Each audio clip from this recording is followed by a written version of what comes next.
So why aren't feed-forward networks used for these sorts of tasks? Well, for a start, they're not well suited for variable length inputs because they can only accept inputs with a fixed dimension. Now, in principle, we could try and circumvent this. Say if we were doing a language translation task where each input corresponds to the word in a sentence. We could take that text corpus and look at the largest sentence in the corpus and then have our input size equal to that. For any smaller sentences, we could then just pad those sentences with zeros.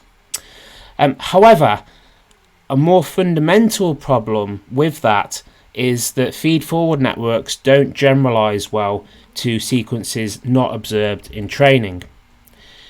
So let's consider two equal length sentences. They consist of 13 words and they would correspond to 13 different inputs. So the first sentence is Machine Learning in Science Part 2 is the best course I have taken.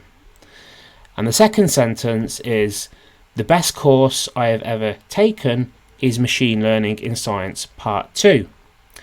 Now to a human, those sentences are very similar to each other, but to a feed-forward network where each word corresponds to an input, they would mean completely different things, as that network would have separate parameters for each input feature.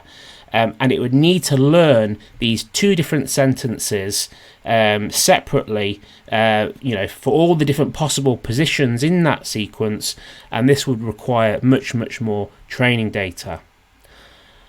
The big advantage of RNNs is that they share parameters across the sequence, so the connections between each of the hidden states, the recurrent connections, are the same. This means that we can, it doesn't matter, for example, if Machine Learning in Science Part 2 are the first 6 words in that sentence, or they're the last 6 words in a sentence.